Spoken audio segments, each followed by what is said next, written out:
అయ్యా, అందరికీ నమస్కారం. నా పేరు దామెర వెంకటరమణారావు. నేను మహబూబ్నగర్ జిల్లా కొల్లాపురంలో జన్మించాను.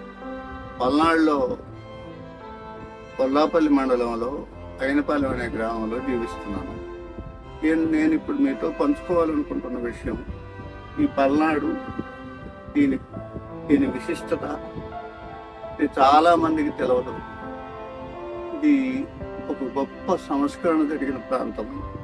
ఓ 1200 సంవత్సరాల కంటే ముందే ఇక్కడ ఆచార్య నాగార్జునుల విశ్వవిద్యాలయం ఏర్పాటు చేసి ప్రపంచ దేశాల నుంచి చైనా, బర్మా, శ్రీలంక దేశాల నుంచి కూడా విద్యార్థులు ఇక్కడ విద్యాభ్యాసం పొందిన చోటు. కానీ ఈరోజు పల్నాడులో చాలా విద్యలో బలహీనంగా ఉంది. దానికి తోడు నాగార్జున విశ్వవిద్యాలయం అనేది ఇక్కడ విజయవాడ గుంటూరు మధ్యలో ఏర్పాటు చేసి ఈ ప్రాంతాన్ని మర్చిపోయారు పాలకులు విద్య విషయంలో. ఇంకా చెప్పుకోవాల్సి ఉంటే పల్నాడు అనగానే పల్నాటి బ్రహ్మనాయుడు, నాగమ్మ, కన్నమదాసు, బాలచంద్రుడు, వీళ్ళందరూ గుర్తొస్తారు. బ్రహ్మనాయుడు కనీసం 900 సంవత్సరాల క్రితమే గొప్ప సంస్కరణ. బహుశా ప్రపంచంలో ఎక్కడా ఇలా కులరహిత సమాజం కావాలని కాపుకోడు సిద్ధాంతం, అందరూ సహపంక్తితో భోజనం చేసి ఒక గొప్ప సంస్కరణకు నాంది పలికారు. అలాంటి చోటు ఈరోజు ఈ వర్గ వైషమ్యాలతోటి కొన్ని ఘర్షణలు జరుగుతున్నాయి. కాబట్టి దయించి ఆలోచించండి. ఇంకా నాయకురాలు నాగమ్మ బ్రహ్మనాయుడిని ఎదిరించింది.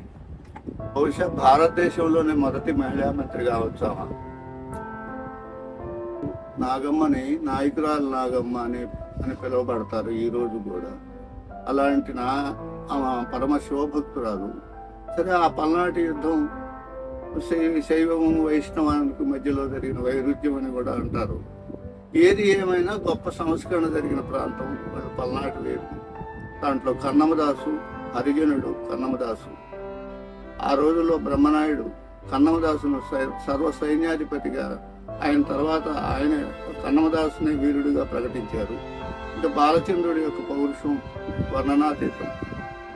పల్నాడు ఈరోజు బలహీనంగా ఉండటం అనేది చాలా బాధపడాల్సిన విషయం. దానికి తోడు పల్నాడు అంత భూఖండాలుగా విభజనమైంది. ఈ పల్నాడు జిల్లా అని పల్నాడుకి సంబంధం లేని తాలూకాలని పల్నాడు జిల్లాలో కలిపి పల్నాడుకి సంబంధించిన లోపాడు సీమ, మార్కాపురం, ఈ ప్రాంతం అంతా పూర్వం పల్నాడుకి చెందిన ప్రాంతం. ఈరోజు ఎక్కడైతే చెన్నకేశ్వర స్వామి ఆరాధన ఉంటుందో అంతవరకు పల్నాడు. కాబట్టి ఈ పల్నాడు యొక్క పునర్వైభవం రావాలంటే ఏదో కొద్దిగా ఈ మధ్య కొంతమంది ప్రజాప్రతినిధులు దీని మీద కొంత శ్రద్ధ తీసుకొని ప్రధానంగా ఇది విద్యాపరంగా ఒకప్పుడు 1300 సంవత్సరాల నాడే ఒక విశ్వవిద్యాలయం అన్న ప్రాంతం ఈ రోజు విద్య వెనకబడటం అనేది పాలకులది దోషం ఉంది, ఈ ప్రాంతంలో ఉన్నటువంటి ప్రజాప్రతినిధులది దోషం ఉందని చెప్పడానికి ఎలాంటి సంశయం లేదు.